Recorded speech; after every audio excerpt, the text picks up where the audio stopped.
No, I think he's going to sit out this tonight. What's up, ladies and gentlemen? Welcome to the Codex Station's Comic Character of the Week. We're on the pre-show right now. We're getting the team together, so go get a favorite drink, some popcorn, maybe a nice munchie, and be ready. What's going on, Gary? How you doing? All right, buddy. How are you? Doing good. Doing all right. Very good. Just started school back today, so. Oh yeah, that's right. That is right. I'm working again. Yay! Yay! Do you have a Doc Ock figure for us tonight? A Doc Ock figure. No. Oh, there he is. I see him. See, what do you see? I see your tentacle. What do you see? You gotta buy me dinner to see my tentacle, buddy. Yeah, all 8 of them. Nice. Got the 90s version of them. That's cool. I think that's the only version I have. Oh, I thought you had one more with the wall, where he's up on the brick wall. That's a statue. Statue. Yeah, okay. That's a statue. That's a statue of the Sinister Six. Yeah, man. That is good stuff.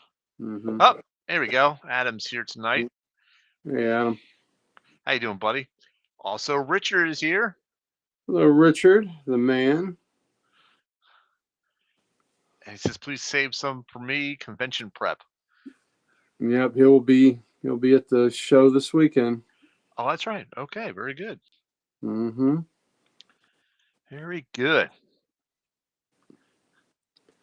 So, there's a prospect for the Caps. He's eligible for the draft in 2 years. He's from Moldova. Mm-hmm. He's 7 feet tall. Oh my goodness! And he's 17 years old. So why do the Caps have rights to him? I think they. I don't think they've signed anything for him. He's just available for the draft. Well, then anybody can draft him. Right? Anybody can draft him, right? But I think he's been on their radar. Oh, okay. Well, I know they're supposed to get the one dude that's so big. His little brother, that's bigger than he is. Little brother in age. I can't remember. One of the stars that broke out with 30 goals this year. Oh, it's not Protus. Yes, yeah. Protus. Yeah, his younger brother. Yeah, I think his younger brother is supposed to be. Yep, that is true. Yes. What's up, Dan? Where's Jamie? I don't think Jamie will be joining us tonight. He said he was pretty beat. He was going to try to get some sleep before the show. We'll give him a few minutes to see if he'll pop on. If not, we'll go without him. Yeah. Here, I'll show you. Here, Gary, this is the I made a little progress on the sketch cover today. Oh, that's nice. Very nice. Look at that. Good job. Love the Hawkman. Yeah, I was going to say, the Hawkman's awesome. That is awesome. So Thunderbolt. Is that Dr. Fate by the logo?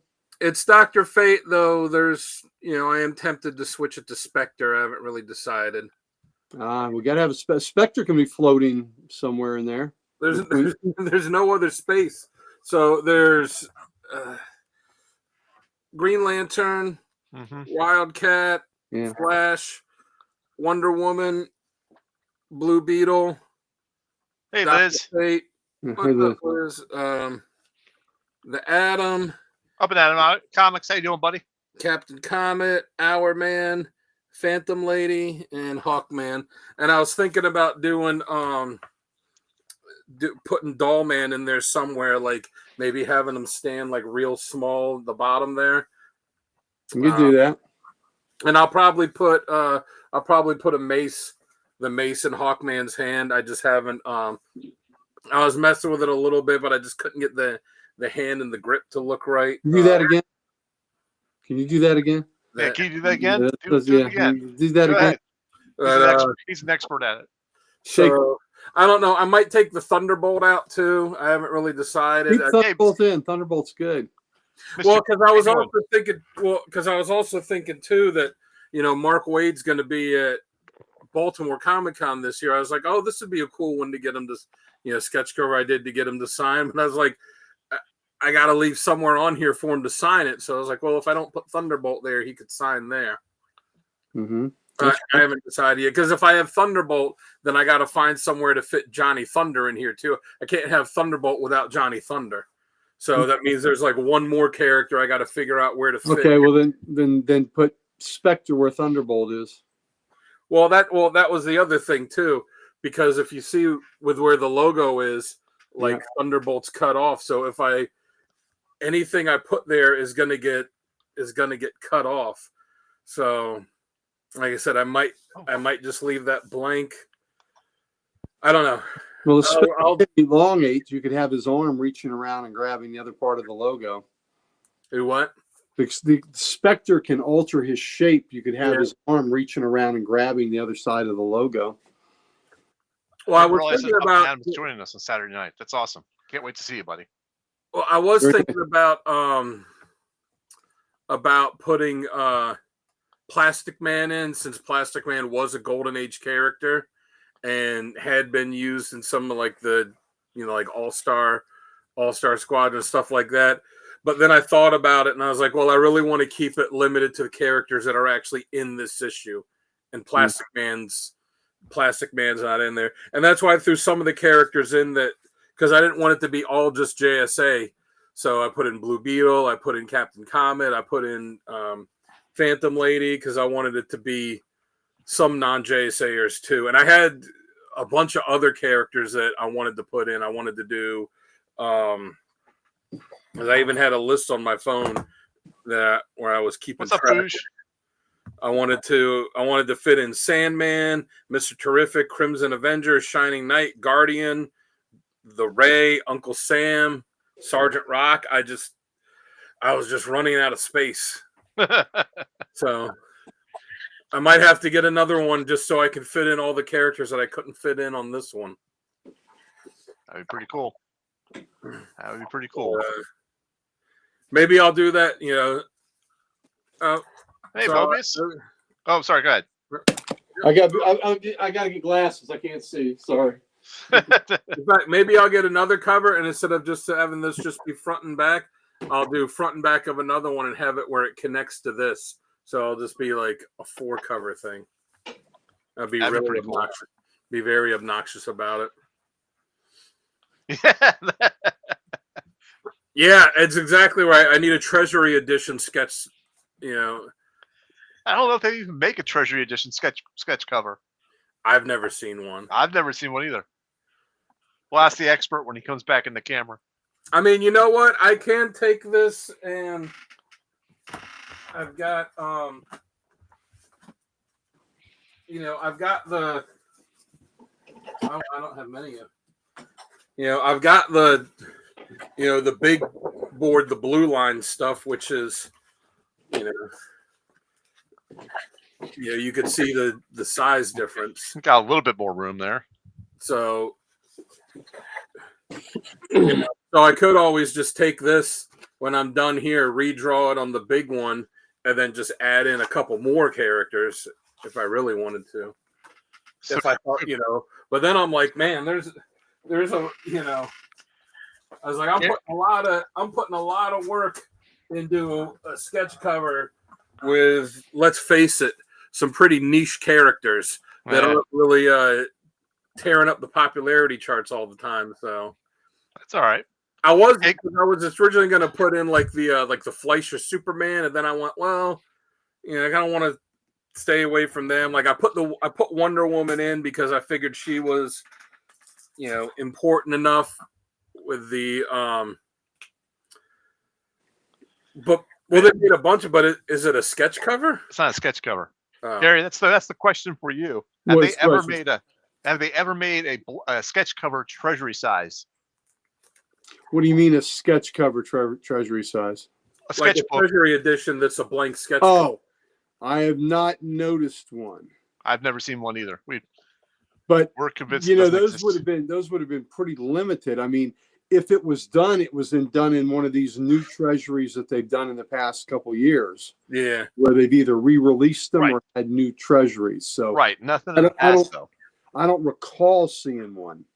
Oh, Up at Adam says they did one for the Superman Muhammad Ali one. Then they sure may have. I just don't recall seeing it. But no, I was telling him like maybe I'll get another copy of the issue 1 here, and I'll do the front and back of that where I can put in all the characters I couldn't fit into this, and then I'll make them connecting so it'll be like 4 covers and you have to put them together, and I'll just be really obnoxious about it. Got to buy the whole set then. Yeah, Got to buy the set. Yeah, the whole set. The set of 2. Well, it's still a set. Yeah, I mean, I put Wonder Woman in because, like I said, she was the first female character to join the JSA, so I figure that we bumped her up a little bit higher than putting in like Miss America or Liberty Bell. Then I wanted to have another female character, so I threw. But I like I said, since I didn't want it to all just be JSA characters, that's why I didn't pick them. So I picked Phantom Girl, and I mean, let's face it, it's no one's gonna look at a good drawing of Phantom Girl in that costume and say that's not for me. Not many. Phantom Lady. Or Phantom Lady, I should say. You're right. Phantom Lady. But yeah, and then I was also noticing too some of the characters I wanted to put on there, I really didn't, because I was like, it seems like every goddamn DC character in the Golden Age had a cape, just about all of them. And there's the couple that didn't, like Sandman, who like, let's give him a trench coat, let's give him a cape with sleeves. Yeah, pretty much. So there were other characters I wanted to put in, like Amazing Man, like I said, Starman, and some of them. And I was just getting to the point, like, I can't have too many characters with capes in here. It's going to have capes flying everywhere. Capes everywhere. Liberty Bell, no cape. Yeah. Well, like I said, but after, when I put Phantom Lady in, I didn't want to put I wanted another female character, but I didn't want a JSA character, because I didn't want it, it's predominantly JSA characters on there. I wanted a few that were not. So hence Blue Beetle, Captain Comet, Phantom Lady. There's just so many great characters. I just can't fit them all. Yeah. All right. All right. So I don't think Jamie's going to join us tonight. We wanted to start to do the business and kick off everything. All right. So let's go ahead and do that then. You know me, I'm your host tonight, Sal the Slab Guy, coming to you from the Slavatorium. When I'm not here on the Codex Station, you can always find me on YouTube under Sal's Comic Corner, or Instagram as the Slab Guy 77. This guy next to me, though, he is there you go, right there. He is Instagram. Dan, why don't you tell everybody what you got going on? Of course, you just pretty much did with your sketch cover there, but what else can they buy from you? Yeah, so you'll see that on there.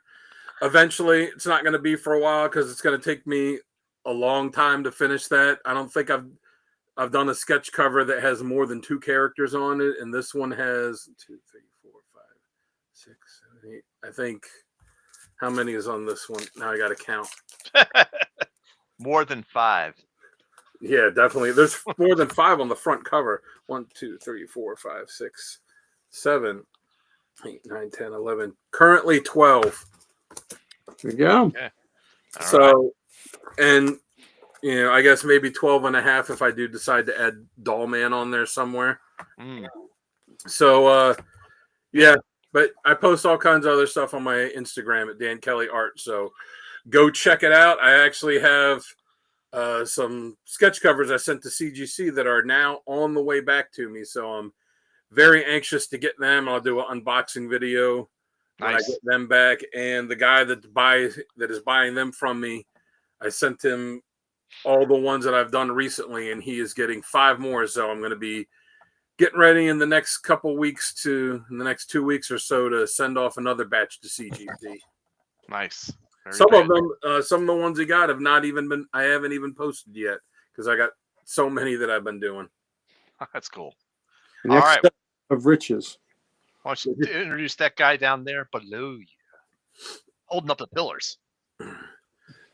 Yeah, well, he's. Superman trusts him to watch the Fortress of Solitude. That's right.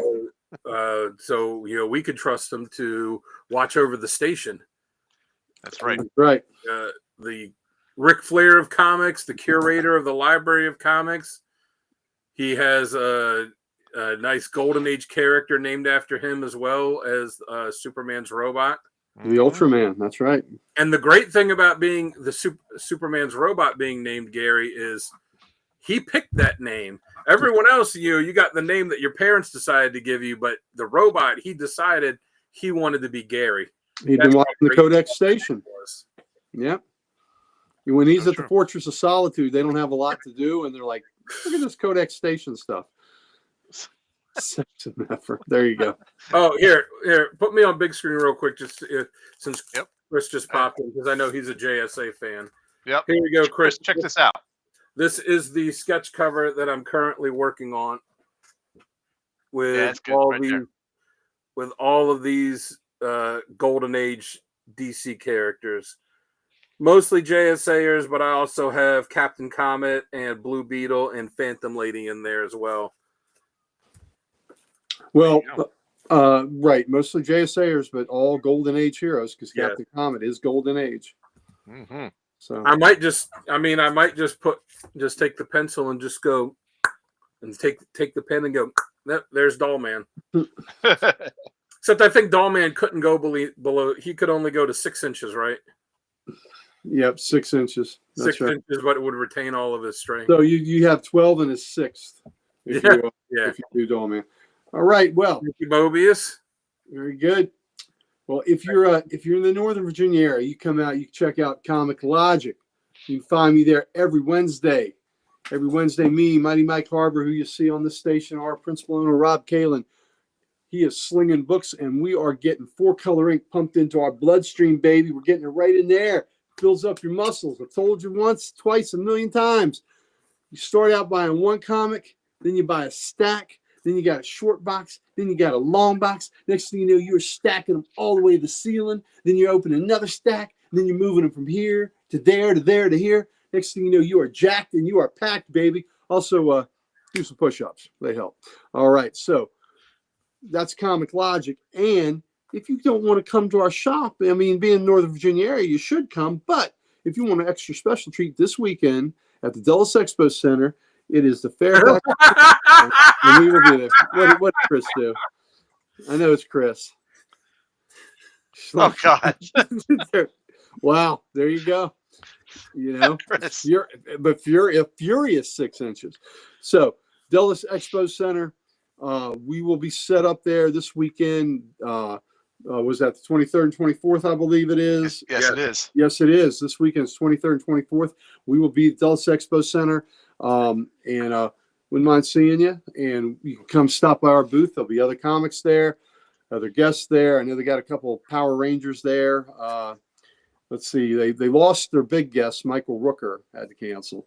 So I know a lot of people wanted to see Yondu or Daryl's brother from The Walking Dead, but he will not be there. But did he say why he had to cancel? I don't know.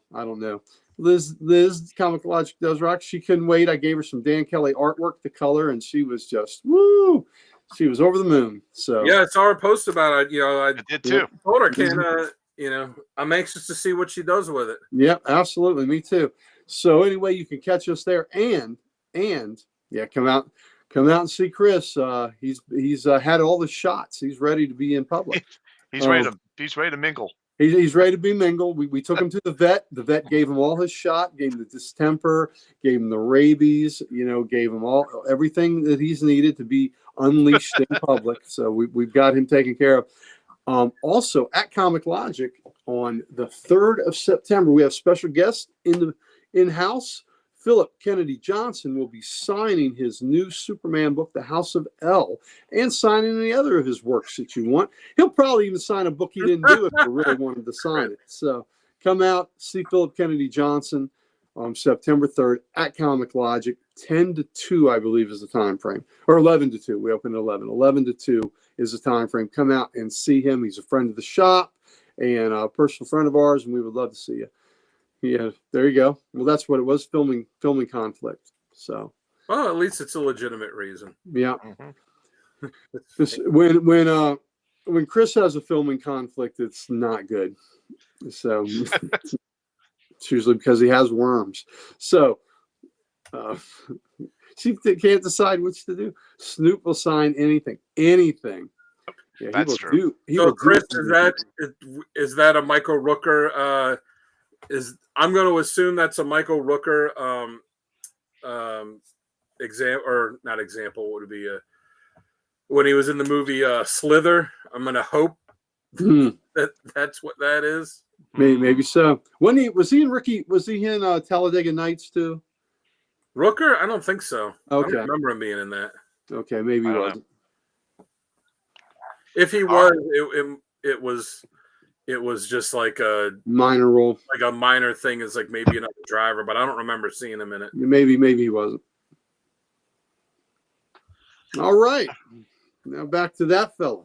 Oh, comic character of the day. That's right, comic character of the day.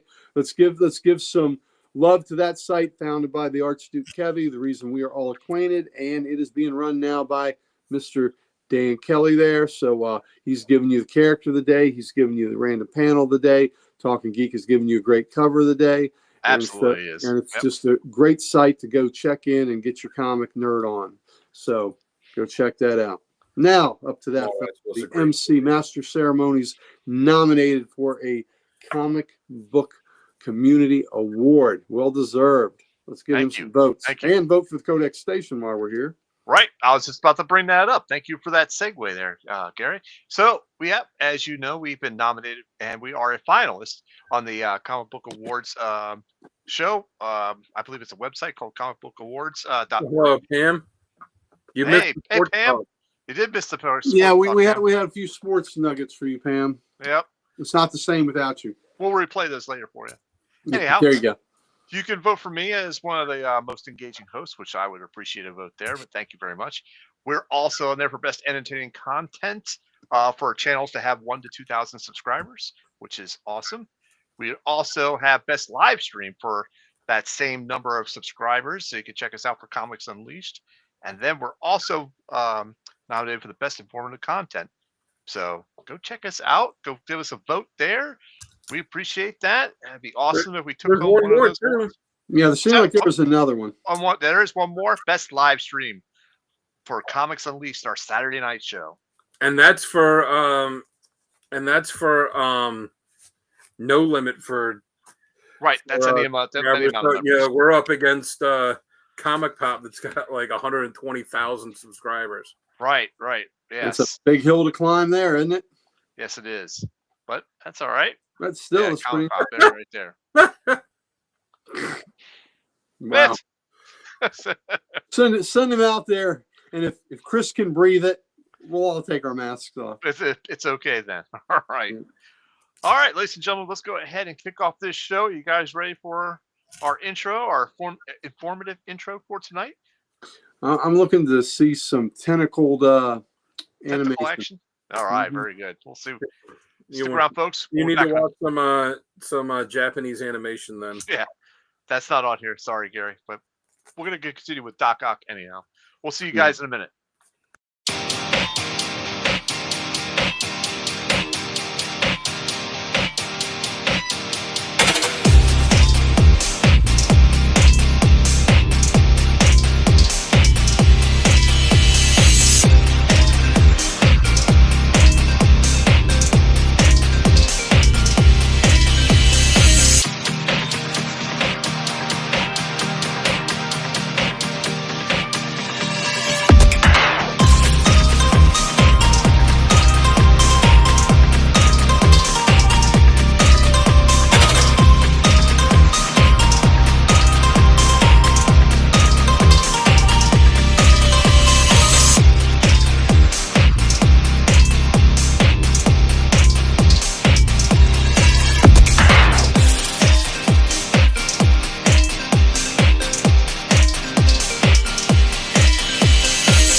Welcome back, ladies and gentlemen. It's the Codex Station. It's Comic Character of the Week, where you guessed it, we're doing the deep dive on Doctor Octopus tonight.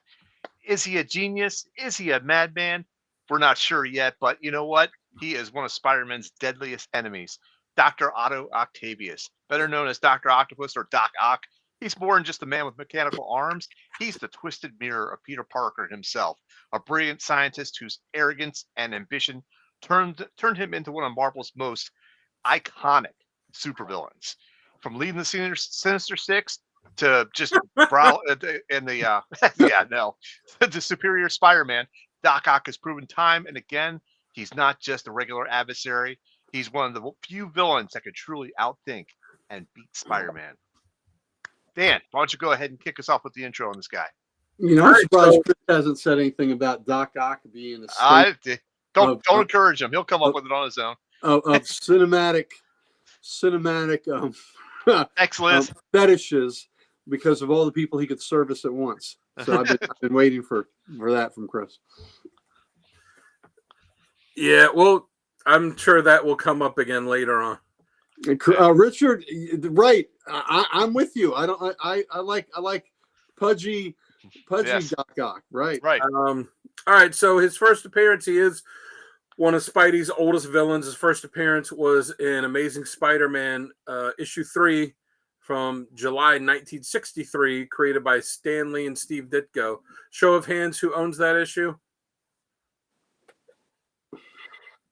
That guy. So Otto Octavius was how's your last name Octavius and your parents are like, name him Otto? That's how it was. They're into palindromes. Yes. Yep. I did too, Liz. I did too. Oh yeah, he was fantastic. So that was the best of all the reigning. They're gonna show Fathom. They're going to do it here at the Alamo, but at other theaters, they're reintroducing. They're going to do the Spider-Man trilogy by Sam Raimi, and they're doing 2.1 of Spidey, and evidently footage that hasn't been released in the theater. Oh, that's cool. Yeah. Wow. So all right. Same Mobius, same. So Otto Octavius was a brilliant nuclear physicist and inventor. After a radiation leak and explosion, that he was caught in, it fused the mechanical arms and the brain-computer interface he had created for lab work. It caused them to fuse to his body. He then kind of went cuckoo for Cocoa Puffs and left science and turned to a life of crime. As far as powers go, it's not really powers. He is a genius-level physicist and inventor, an expert on radiation, and he has mental control over his mechanical tentacles. So he, if you want to define that as a superpower, it's not really him. It's just that he has control over the arms. Okay. Probably a lot. He's a criminal, so I don't think he spends anything. I think he just steals it. Probably just steals it. Yeah, that's true. That's true. All right, thanks, Dan. Let's go ahead and jump to our first segment of the night, which is going to be how this character works best for us. I will go first on this one. As we alluded to just a few minutes ago, the pudgy version of Doc Ock works best for me. I don't like him in the jacked, where he was all, jacked up, but I also liked him wearing the suit, where he's in the plain white suit. That's a good book. I like that. That was a pretty good look for me. But I like him best when he's trying to prove his superiority mentally, his mental superiority to everybody. It's so over the top with arrogance, but I love it.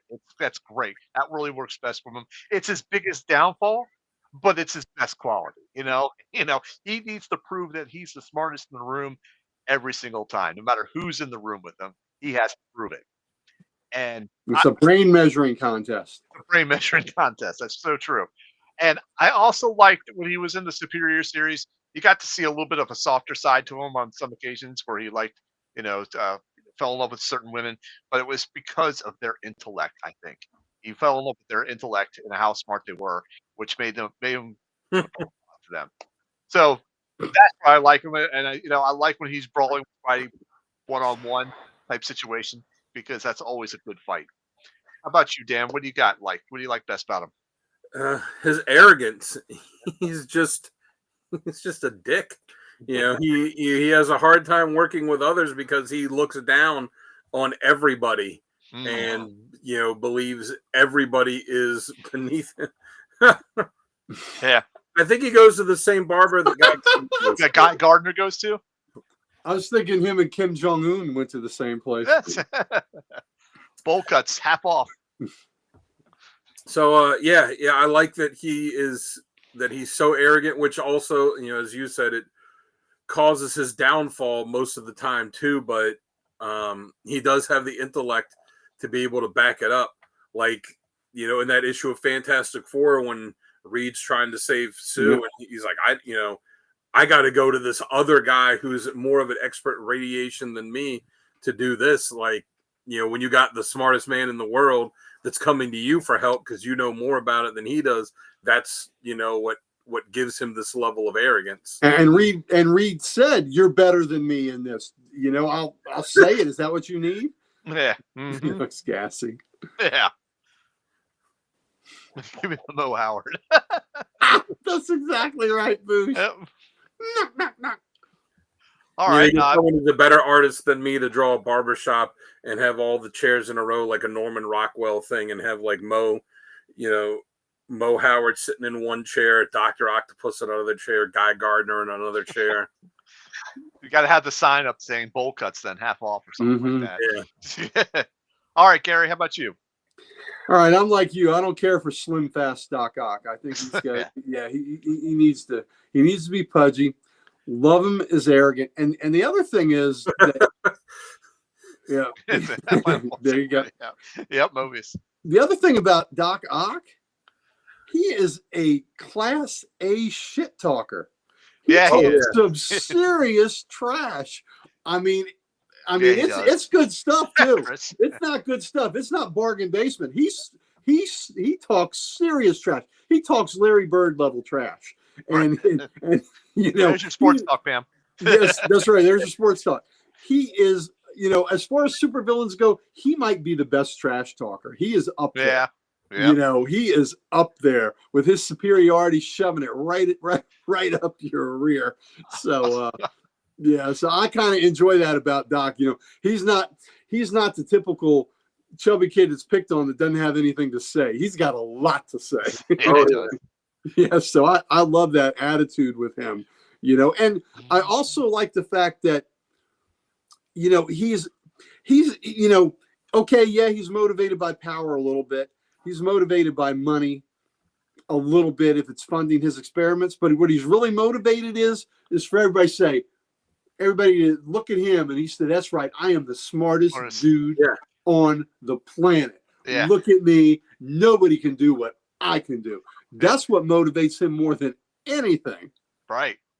Yeah. But going into his arrogance, he thinks he's better than everyone, and he has no problem letting you know.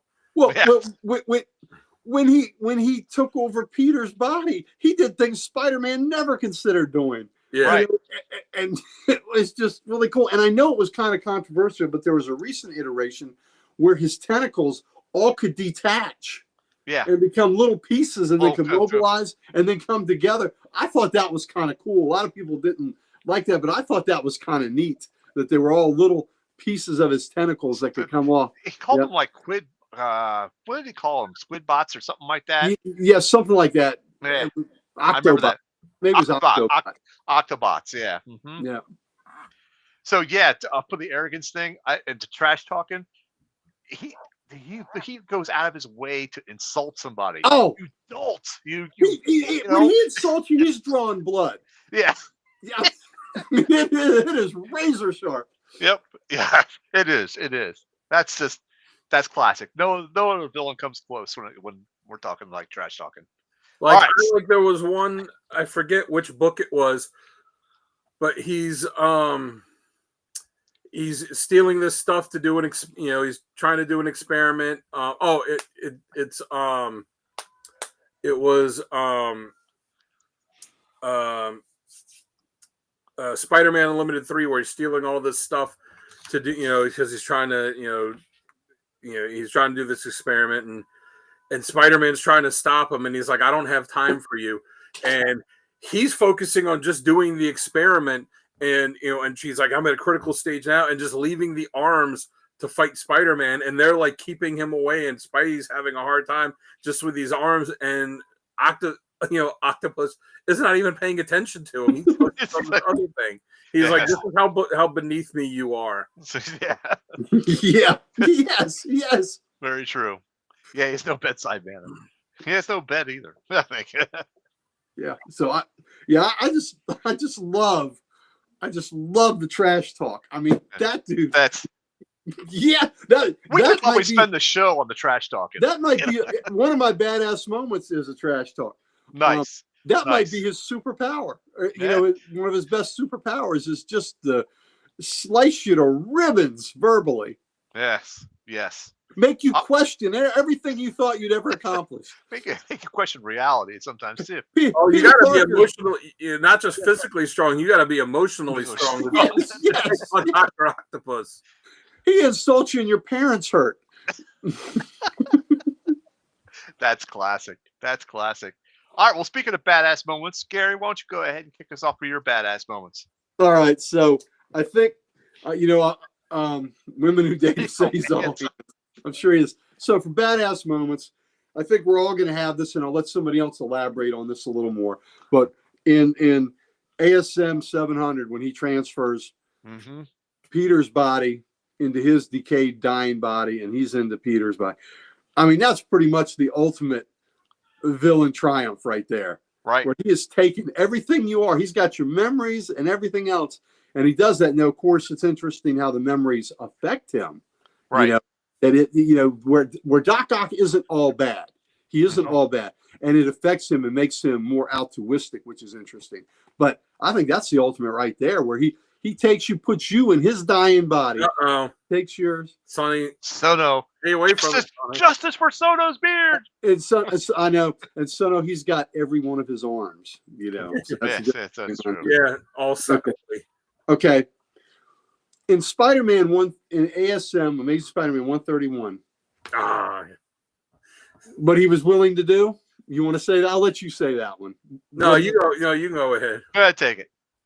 Well, no, I'll let you do what he was willing to do to get something. So I'll tease it. He was willing to do something that version of that character, none of us would. There you go. That's a good power. Is what he was willing to do something that none of us would have been willing to do to that character. And that, the Marissa Tomei one, yes, that one, no. So to get something, and he really wanted something, but I'll let Dan talk about that. But I wanted to talk about the quote I have. So here we go. In Superior Spider-Man Team Up number 5. He's taking on the Wrecking Crew, which is, Bulldozer and the Wrecker and Pile Driver and Cannonball. And he says, "Attention, imbeciles." That doesn't really narrow it down, does it? Elton John is currently there. You go. So he's addressing the Wrecking Crew. "Attention, imbeciles." That really doesn't narrow it down, does it? "Attention, imbeciles known as the Wrecking Crew. I advise you to surrender, you foul-smelling, thick-necked morons, as you are so outclassed in every conceivable way, but specifically in intellect and power. But on the other hand, if you want to fight, bring it on, you pansies." That's exactly what we're saying with the trash talk. Yeah, well, that's what I mean. He cuts him to the bone, and then he's like, "But if you really want to fight, bring it on, you pansies." and then he's willing to kick their ass. So I mean, he's already. It's bad enough he's hurt your feelings, but then he's ready to kick your ass. So he's going to kick your ass and hurt your feelings. Yeah. But damn, a doc. Imbeciles was the other word I couldn't think of, but he says dolt and he says imbeciles a lot. So, oh my God. So, anyway, so I just, that's just one example of who I consider the shit-talkingest villain out there. Ace number 1. Trash-talking villain in my book is Doc Ock. Yep. All right. So those are your 3? Yeah. All right, Dan, go ahead with yours. Well, yeah, like Gary said, I think we probably all have the Amazing Spider-Man 700 on the list because, I mean, that's the ultimate villain. It's not just beating the hero. It's taking the hero's life And and it's not just that he did it; it's that as you're reading the story, in the moment reading the story, and you're thinking like, all right, Spidey will find a way to win because they always do. That's what the heroes do. Ever gets things tangled. Yeah, that's I'm not sure very good. Spider-Man beat him at some point by jumping around and getting them all. Yeah, they tied themselves in a knot. Mm-hmm. But it's not just that he. I hope he doesn't mix those arms up when he's doing that. That as you're reading it and you're thinking like, all right, Spidey's getting ready. Oh no, okay, I guess he's not. Oh, Spidey's getting ready to beat him. Oh no, I guess he's not. It's that he succeeded, but every step of the way when Spider-Man's like, well, I'll do this and win, Ock was like, no, I already thought of that. Like everything that Spider-Man was going to do, he already thought of and already had a counter to it. So that was pretty great. Invincible Iron Man 503. There were a couple issues of Invincible Iron Man he was in. This takes place just before that Amazing Spider-Man storyline when he's, in the metal lung thing and he's dying of cancer. And he gets Stark, Iron Man, he gets Tony Stark to tell him, like, you have to come help me. And he says, like, I've got this thermonuclear bomb. You can examine it. You can see it's real. And if you don't do what I say, I'm going to blow it up over the city. And, millions of people are going to die. And Tony is like, you can't do that. He's like, I don't give a shit. I'm dead anyway. He's just like, I don't care about these people. And he's doing this, and then it's having flashbacks to before he became Doc Ock, before Tony became Iron Man. And, they were just two scientists and two inventors. And, you see this, not quite a rivalry, but you see them kind of going at each other a bit. And, Doc, Ock, when he's got the cancer and, the current day storyline and is telling like, come on, you could do this. You got your heart to keep beating with this iron suit. You could find a way to beat this. And knowing that, even telling him is like, you're not going to be able to do it, but I want to see you do it. He's like, and if you can't, I want to hear you say that you give up, that you can't figure it out. And he finally pushes Iron Man where he can't do it. And he has to say like, I can't figure this out. And then he makes him beg because he's like, I'm going to detonate the bomb. And he makes him literally get down on his, on his knees and beg him. And, and it's like, I beg you, please don't do this. You're the bastard. And Ock finally goes, okay. He's like, it's not a bomb anyways. He goes, what do you mean? He's like, oh no, it's got like nuclear material and all these mechanics, all this stuff. And he's like, but it's not actually a bomb. He's like, I can make it a bomb if I wanted to, but yeah, it's not. So he went through like this, like 2 or 3 issue long thing, all this elaborate stuff to get Iron Man to literally beg. And it was for a fake bomb. I mean, that is badass right there. That is, and you know what? Tony Stark is a dick, so he deserved it too. Yeah. But Otto's an even bigger dick. I mean, that is just classic. Yeah, I mean, it's two guys that are absolutely arrogant and that are just, one's good and one's bad. Again, some brain measuring contest. Yep. Yeah.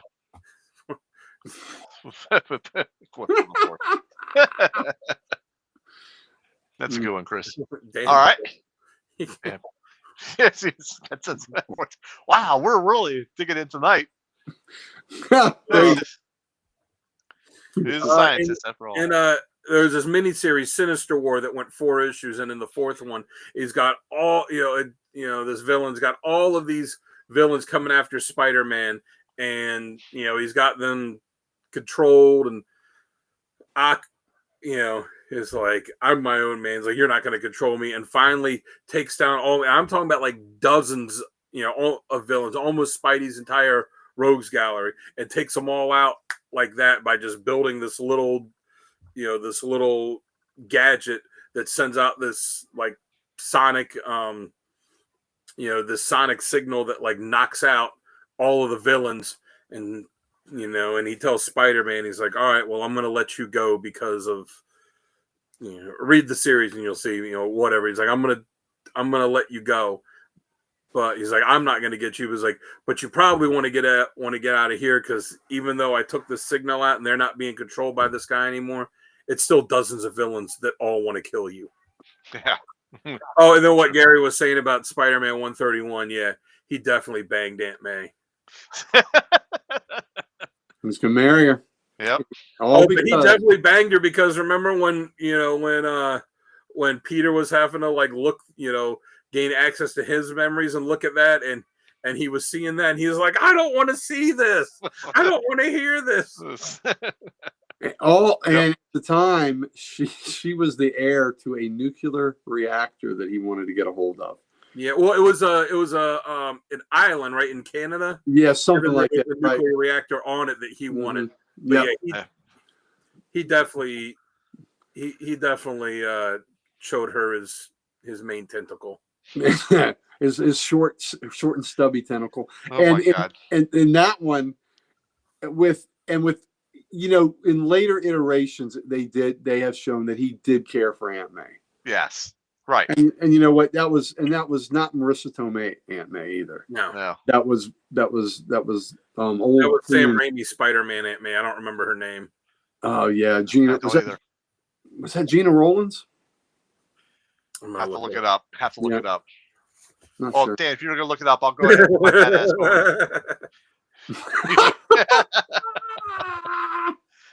Wow. Oh God, Chris. Wow. Chris is in pure form tonight. He is on par. Yeah, well, there you go. I told you, he went to the vet. He had all those shots. He's rocking and rolling. He's been boosted. Yeah. All right. So it was Rosemary Harris. Rosemary Harris. Okay. Very good. All right. So you're done with your badass moments? Yeah. Then? Yeah. All right, very cool. All right. For me, I have, of course, with those other ones that you guys have already said. I went with Superior Spider-Man number 5. He's the new Superior Spider-Man, and he tracks down the villain massacre and just kills him in cold blood. Like you see the bullet, they see the head with the hole through the bullet. He used to stand there like this type of thing with the gun that's just like shot his head, shot the bullet through his head. Badass. That was just pretty badass, and that's the one line that like Peter doesn't want to cross. Otto erases it completely and just goes off and just takes this person out completely. Another good badass moment before the 700 where he takes over Peter's body. He launches a plan to save the world by controlling the weather satellites, which could also destroy the world. So not only did he face off against the Avengers, but he faced off against S.H.I.E.L.D. as well. Proving that he's like a global threat too to me. And not just a New York type of villain. And one of my other ones I've got, let's see, I'll go with this one. Daredevil 165. He takes out Daredevil in this brutal fight, nearly killing him. And it's just amazing, that fight. It's brutal. And it just proves that he's just beyond just being a regular part of the rogues gallery of Spider-Man. He could take out Daredevil by fighting Stiltman, and all the clanging would mess up his. That's true. Yeah. That's true. And I have this other one that I want to ask you guys about because I couldn't track it down, but this kind of proves his arrogance. Spider-Man or Peter Parker got drugged by some other villain, where if he did some type of drug or inhaled some type of gas, it would kill him. So Doc Ock saves him, and he's lying there on the table. And Doc Ock, and he's like, why are you saving me? Why don't you just kill me? And Doc Ock's like, no. I'm going to kill you. No one else is going to kill you. Right. I'm going to kill you. Okay. Right. And I want you at 100% health when I do kill you, So I forgot. I couldn't find that issue, and I don't know where it's from, and it's killing me. But I don't know if you guys remember that one. I can't remember what issue that, but yeah, I remember that. Wow. No, and I agree with that last comment. I think he and the Goblin are Spider-Man's, greatest enemies. Yeah, enemies. Yeah, absolutely. There was another version where he outwits the Norman Osborn, the Goblin, when he's taking over New York City. For the crime lords of New York City. Yeah. Well, Osborn's brilliant, but Osborn hires goons. Otto because there's shit he can't do. Otto's got to do it. Yeah. Yeah. I'd say, there definitely is two biggest. If, and you could debate on who the third one would be. I'd say if they had actually kept Venom as a Spider-Man villain, he would easily be in the top 3. Yeah, but Yeah. they've morphed him to something Yeah, else. but they have. you know, I'd said it on the Venom episode. I don't like how they made him a hero.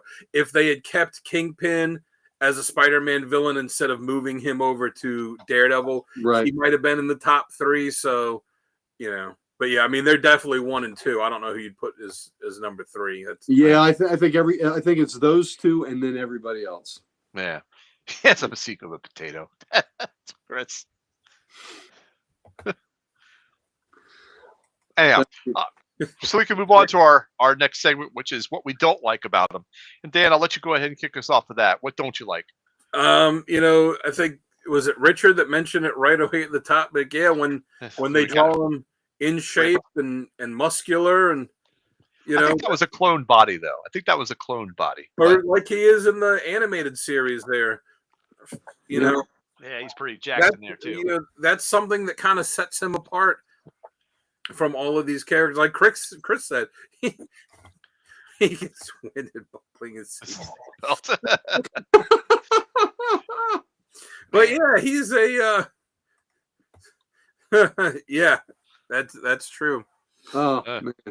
Except he's Doc Ock without the intelligence. Well, that's exactly where I was going. Yeah, I was gonna say, but the coloration is right there. Yeah, but yeah, you know, he's not someone that's supposed to be muscular and in shape. He's supposed to be this, you know, fat, out of shape, pudgy look, you know, physique of a potato. That's a pretty great way to put it. Yeah, you know, that's, you know, what he's supposed to look like. Body like a sack of mulch. Yeah. He could be one of me.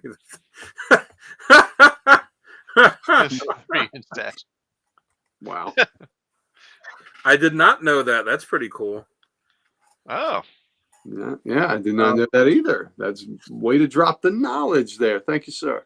But yeah, I mean, really just that. Otherwise, you know, I like the character. I don't really have anything else to gripe about. Even when he was the Superior Spider-Man and he, you know, kind of got infected's the wrong word, but influenced by Peter's you know, subconscious, and he decides, okay, I'm going to be a hero. He did it the same way that he, you know, was a villain. He's like, I'm going to be the best one because I'm better than everybody else. The arrogance was still there. Yeah, well, but that was interesting in that story because that was one thing he did not anticipate. He didn't count on that Peter's goodness would bleed into him, you know. But he still had that arrogance where he's like, all right, I'm going to be the good guy, but everyone else sucks. I'm going to do it better than them. And he's still ruthless. He's, like you said, he's still killing people. He goes out and gets all of these henchmen. And, you know, when the Avengers start questioning him for stuff, he just is like, leave me alone. You know, F you, I quit. Doesn't he like tussle with them as well at the same time? Yeah.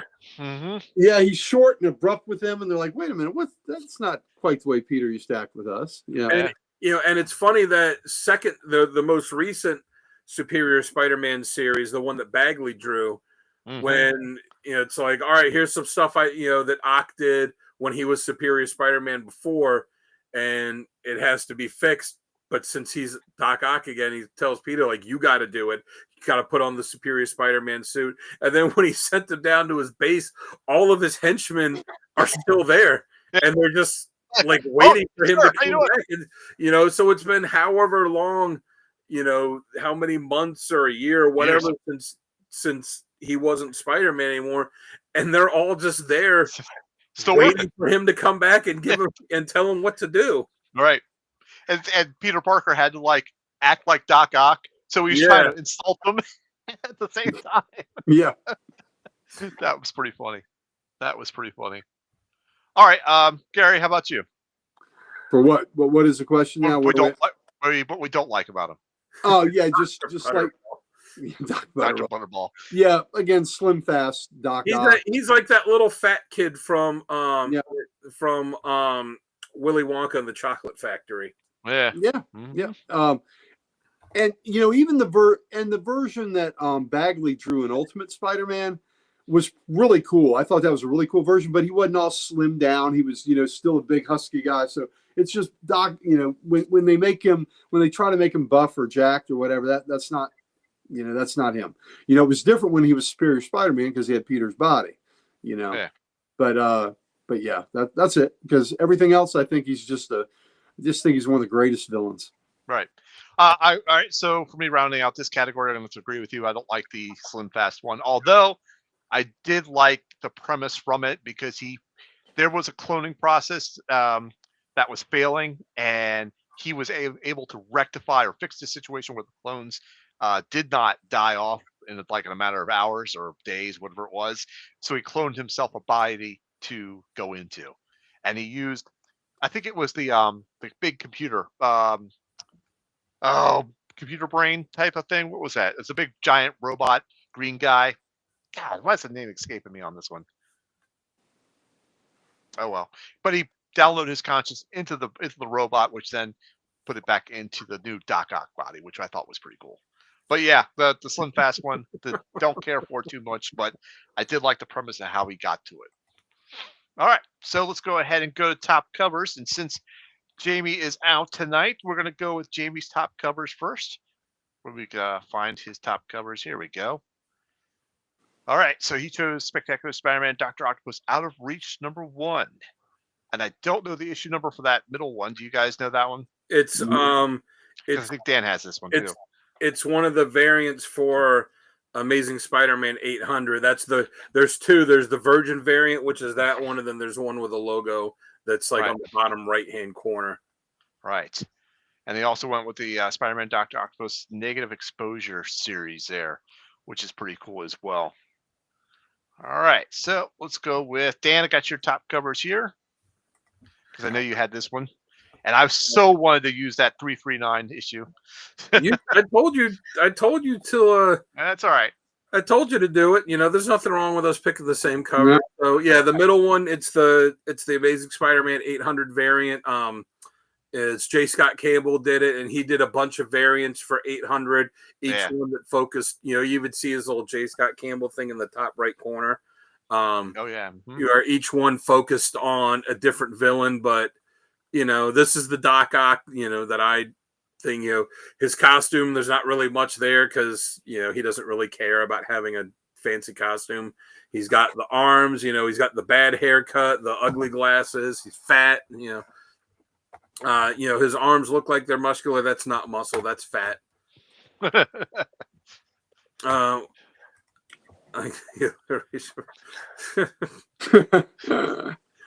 one on the left, that's probably my favorite one, the Amazing Spider-Man 339, the Eric Larson cover where he's just screaming, die, die, die, die. And he's got his hands wrapped around Spidey's neck, and he's got the tentacles all around him. And it's just, that's just such a great cover. I almost want to say that badass moment I was thinking of is from that series. If I remember, I just don't remember. And then the Amazing Spider-Man issue 20. I just love that. Again, you see him, bad haircut, very chubby, double chin, and then the ripped up Spidey mask, the busted eye. Then you got the tentacles that are grabbing onto the mask, just getting ready to tear it apart. I just, and then the way the red is in the background, I just thought that's one that really stood out and really, showed how menacing he can be. Yeah. Alex Ross, baby. Yeah. That Clone Conspiracy series, that was actually pretty good. That almost made my cut for our series. The Clone Saga, terrible. Clone Conspiracy, that was actually pretty good. All right, he sold him old man's glasses. Ham got a point. Yep. And you know what? They could probably wear each other's outfits. They probably could.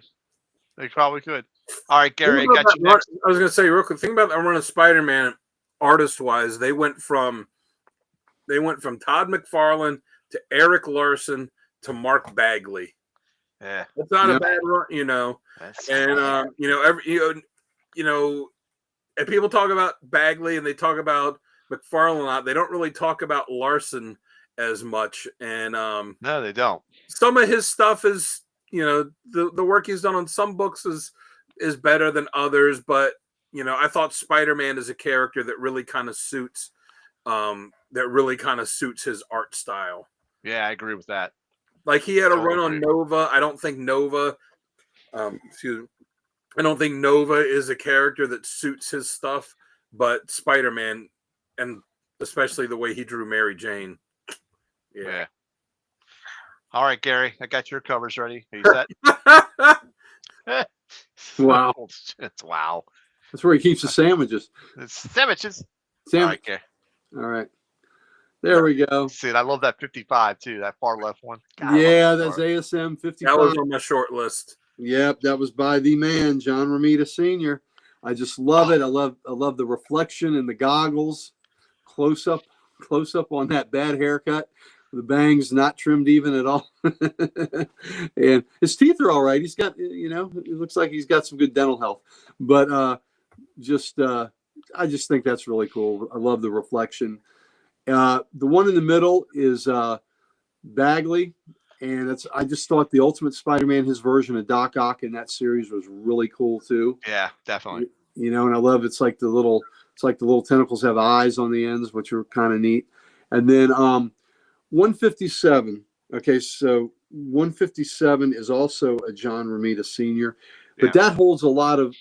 I think it's a cool cover, but it's again, he's talking trash. Dr. Octopus returned from the dead web slinger. Let's see if you can do the same. So he's talking trash while he's beating his ass. Yep. But the other resonance that has for me, that was my very first issue of Spider-Man that I ever purchased. Oh. Off the spinner rack. Yep. So because I started DC's in 74, and it was 76 when I got into the Marvels. So there you go. So that was my first issue of Spider-Man I ever bought. So that's right, Boosh. Yeah, that's cool. All right, now let's go ahead and get to my covers here. And I actually did use the same one for 157 because for that reason, the trash talking alone. Yeah, I love that. So I put Spectacular Spider-Man 221, and that was a Sal Buscema cover as well. But I like the angle of this as well because he's looking down on not only on Spider-Man, but I feel like he's looking down on everybody else, and you got the disclaimer there, and one shall die. So yeah, that's a great one. He's got the glasses, he's got the suit, he's still pudgy, he's not ripped, he's still pudgy, he's got the suit. So that leads me to Amazing Spider-Man number 85, and this is by Arthur Adams actually, and I like you got Spider-Man buried in the rubble. You can see the two tentacles in the foreground, and then him all the way in the background, white suit, white tie, just casually just moving on in, love it. That's a great cover. Very good. Okay, so let's go ahead and jump then to our next segment, which is essential readings. And Gary, I'm gonna let you go first for essential. No, we're gonna show Jamie's first. Let's show Jamie. Let's show Jamie's first. He went with the Master Planner Saga, Superior Spider-Man 2013 to 14, and Ends of the Earth. Okay. Yeah, those are good stories. Oh yeah, we talked about that, Chris. He definitely tapped her. Yep. And that is before Aunt May was Marissa Tomei. That's right. Because I think everybody would stand in line for the Marissa Tomei Aunt May. Oh yeah. Yep. All right, Gary, here's your readings. All right. Or even the who was it in or even the Sally Field one. Yeah. You like me? You really like me? Yeah. Okay. All right. Let's start in the beginning. Amazing Spider-Man number 3, volume 1, the first appearance of Doc Ock.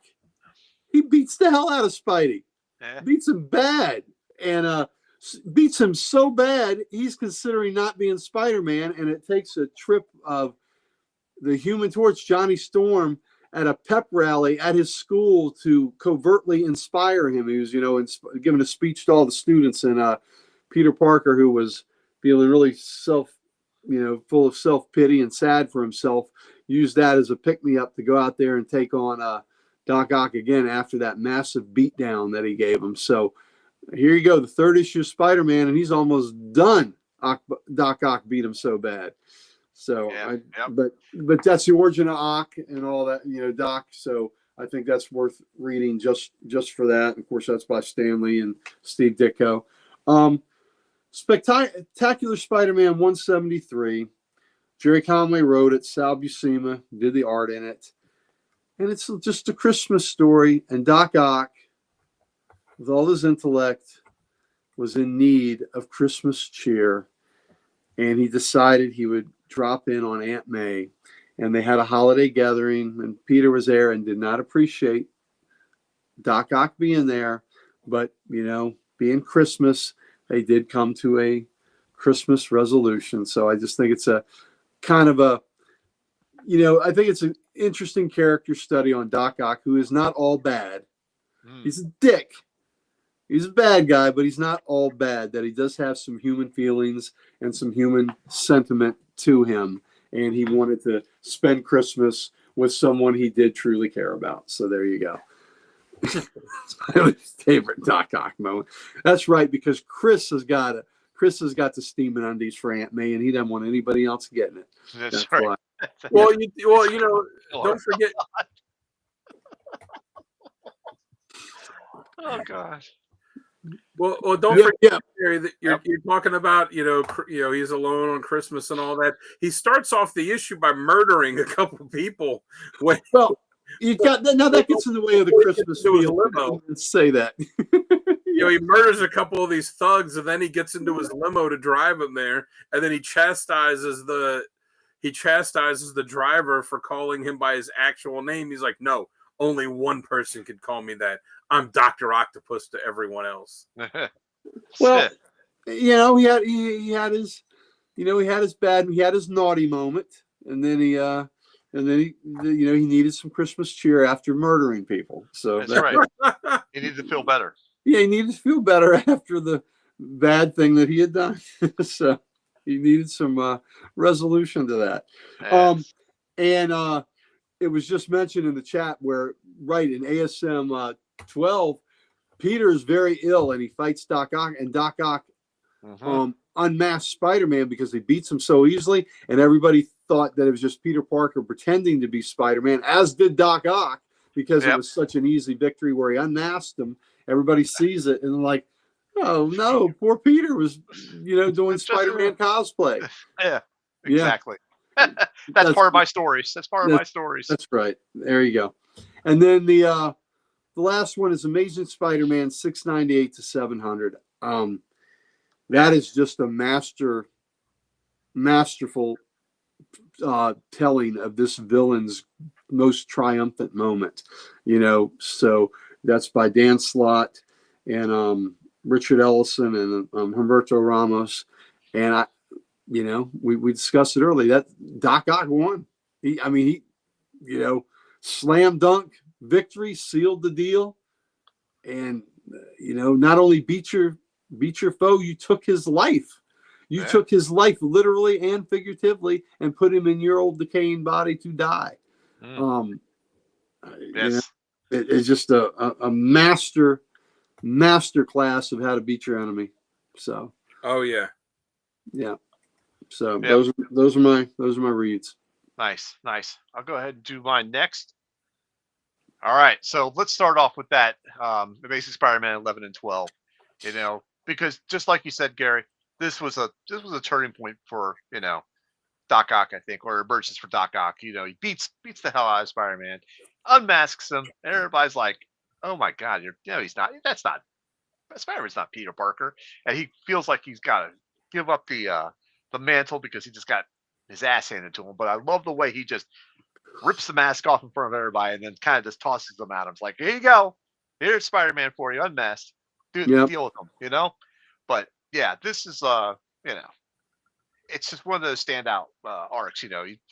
First the unmasking, and then it sets off the whole long running adversary with him and Spider-Man, and it's just a great story. It's a great contained story, you might say. So definitely one to check out. Let's go ahead and jump to this is Superior Spider-Man. This is by Dan Slott. This is some good stuff as well. He's taken over Peter. He's taken over Peter's body.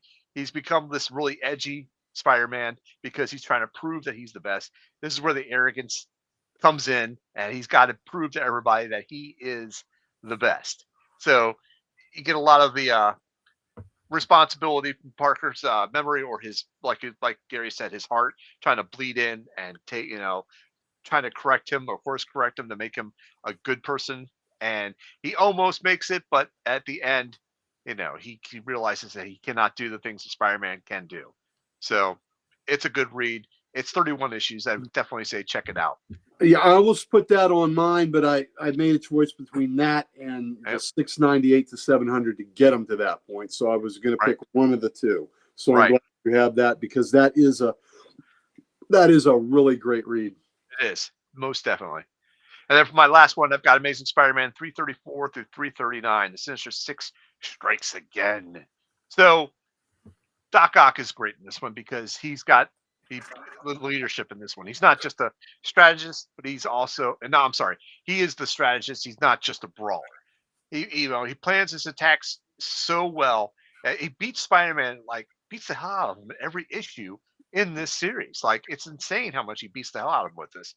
But he's not only manipulating Spider-Man to fight on his terms, he's manipulating the Sinister Six to fight on his terms as well, because he knows that they're going to turn on him at some point.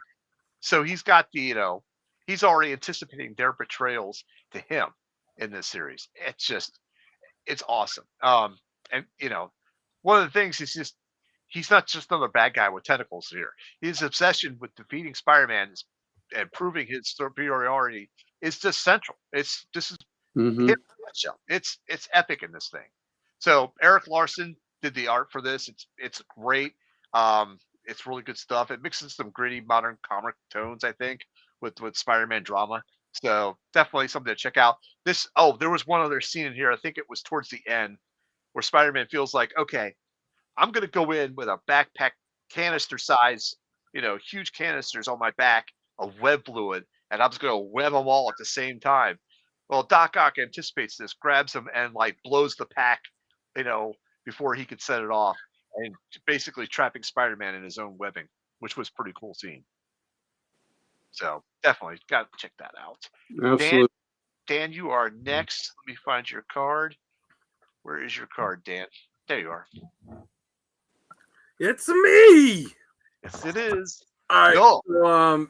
So, Gary covered the bottom one. Gary covered the Dying Wish storyline pretty well, though. I also added Avenging Spider-Man 15.1 into it because that takes place directly after 700.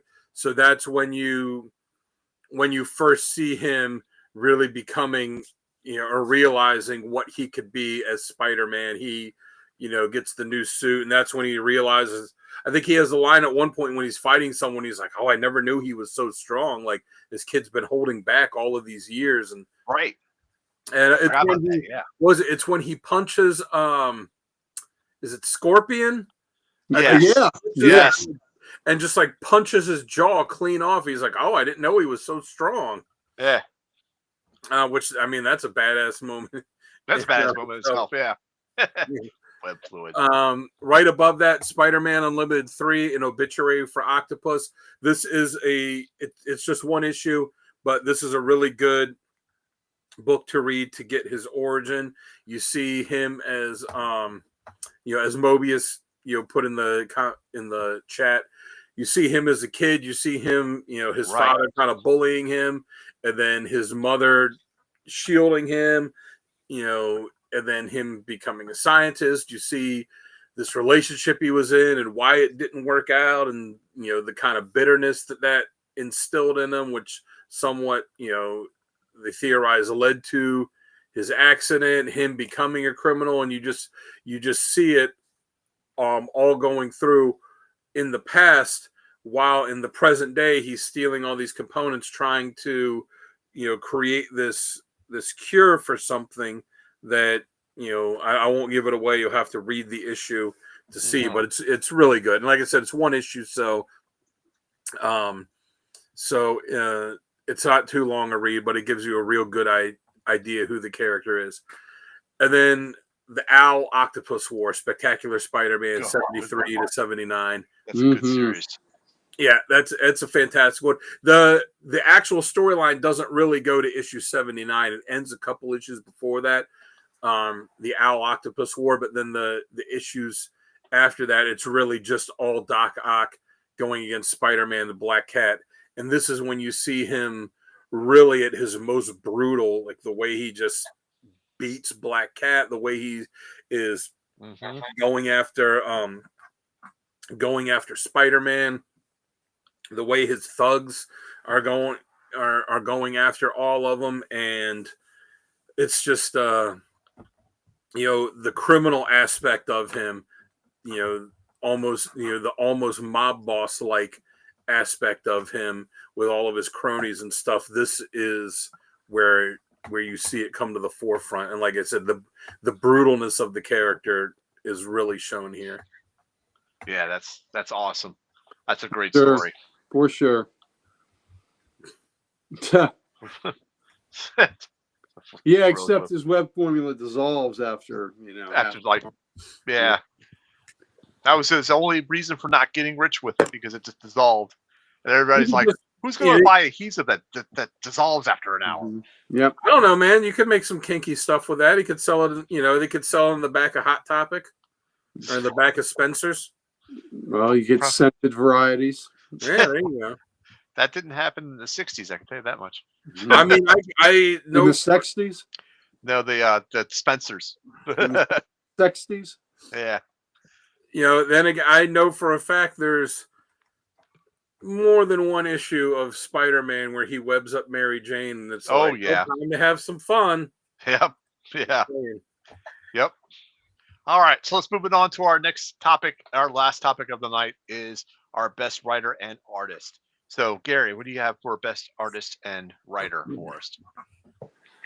On the strength of that epic victory storyline, where Doc Ock beats Spidey, I'm going to give it to Dan Slott, because I think that was just such a master stroke in how it led into some really entertaining Superior Spider-Man stories where they could continue it for a while. I mean, I just thought that was great storytelling. And I loved the victory of the villain, and then the villain assuming the hero's identity and how that affects the villain and makes him more heroic because of the legacy of the hero and the, again, the hero's psyche bleeding into him. So I just thought that was brilliant storytelling. And there have been a lot of great writers that have done Doc Ock stories, but it's just that's a storyline that resonates with me the most. And then for artists, man, this was hard because I love what Romita has done. Yeah. I love what Larson did. I loved what McFarlane did. But on the strength of doing Master and Stroke, yeah, you see what I did there? On the strength of the fact that this fella drew two different iterations in the Ultimate line and in the regular line of Doc Ock, I'm going to give it to Mark Bagley. And I thought his Ultimate line, his Ultimate Doc Ock was a really cool design of the character. And speaking of Ultimate Doc Ock, I like how they're handling him in the current Doctor Octopus series. He's not a villain. Yep. You could see him maybe becoming one, but he's not a villain. He's just a dick that's, he's just an asshole scientist, and the only thing he really cares about is, look, with Harry, it's like, just fund my research, and that's all I care about, as long as the money keeps coming in so I can do this research. And and with him working on the suits for Spider-Man and for Green Goblin, it seems like he's like, all right, this is kind of interesting, so I'll stick up with that. But I like how they're doing that he doesn't care about anything else. He doesn't care about their feelings. He's like, just let me do my research and leave me alone. Just show me the money. Yeah. That's right. All right, Dan, how about you? Who do you have for writer and artist? Well, since he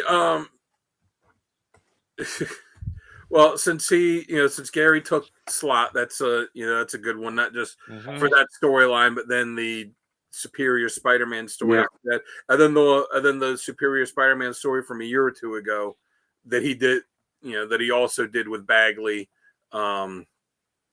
where it was Ock and having to convince Peter to do that. Yeah, that's a good choice. So since you took that, I'll take Bill Mantlo, however you say it, who wrote him in Spectacular Spider-Man, and then that Al Octopus War. For artist, see, for me, it was hard to choose an artist for this because unlike a lot of characters, I don't really think that there's a definitive Doctor Octopus artist. There's not really. I don't know that there's one who, like, when I think of the character, that there's one or two that specifically pop to mind. So I absolutely agree with that. Yes. Bagley's a good choice, and that's, I think really too due to his longevity with the character Spider-Man and all his villains. He's a great choice. So since you took him, I'll go with Ron Lim because I really liked how he drew him in the Unlimited series. Okay. But I do really like, and maybe I'd give it to him if he actually drew interiors, but I really like how J. Scott Campbell draws him on the covers that he does, because he draws as gotta put up Pam's comment.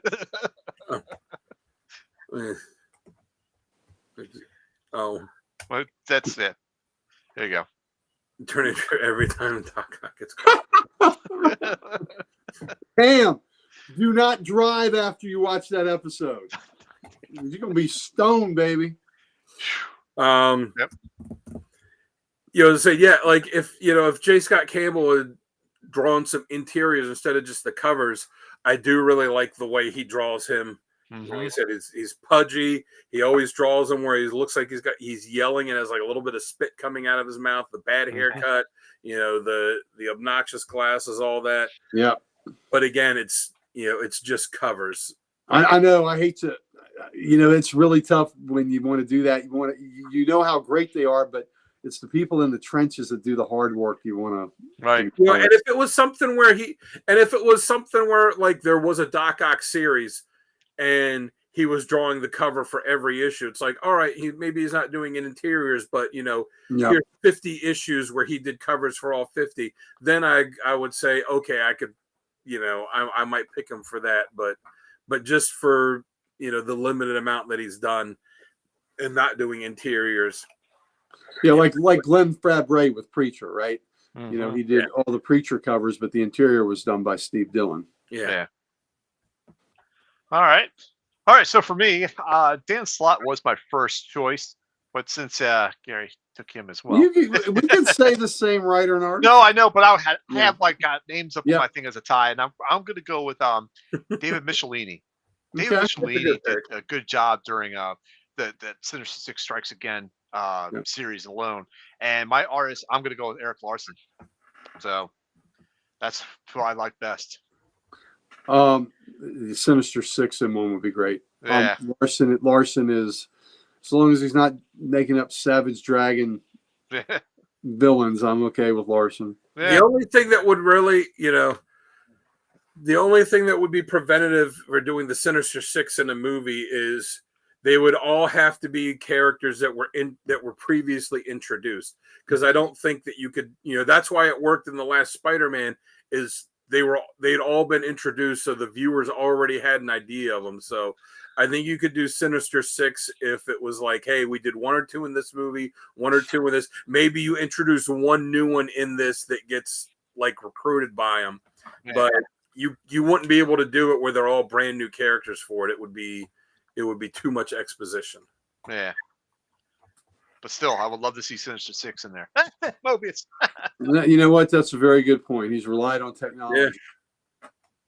Thanks, Boosh. Mm-hmm. Yeah, Savage Dragon. That's awesome. Listen. The Savage Dragon. I know he's awesome, but Dung and Heavy Flow have scarred me. So you didn't read Savage Dragon when Image launched? Yeah, I have the original issues. It was, I mean, it was okay. I didn't love it, but I read the first, and I still have the ones for that. I read the 3-issue miniseries, and I read the ongoing series. I think I read it up to about issue 20, and then I just was like, it's okay. It's not great, and I dropped it then. But I still got them. In there. It was better than Youngblood. That's true. Well, that's not saying high bar, but yeah, that is low bar. Yep. All right, I think that wraps up our episode for tonight, guys. Excellent stories, covers, badass moments, 100%. To everybody in the chat, especially Chris, thanks for joining in and giving us a good laugh. Pam's turning this into a drinking game. I think we got to do that. Have a nice drinking game. So let's say it one more time. Pam, he's a dick. He's a dick. That's a double shot right there. Yeah, Hey, Al. he's a double donkey dick. Mhm. Ladies and gentlemen, thank you for joining us tonight on Comic Character of the Week. Don't forget, we have our show, Comics Unleashed, coming up Saturday night, where we show off our pools. And of course, we'll be back next week with our podcast, our Comic Character of the Week for next week, which we do not have a character for yet because it's Jamie's pick, I believe, right? It's Oh, Jamie's thank you. pick. Thank you What's for that? watching this. Yes. Thank you, buddy. Thank you. Thank you for watching. Yep. Yep. So we'll figure that out, and we'll have a character for next week, and of course, Please, Comics Unleashed every Saturday night. there's a hemophiliac out there somewhere that could use that heavy flow figure much more than I can. But thank you. Drink. Drink. All right, folks. I'm Sal the Slab Guy. Right there is Dan the Kelly Art, and of course, down below is the Ric Flair of comics.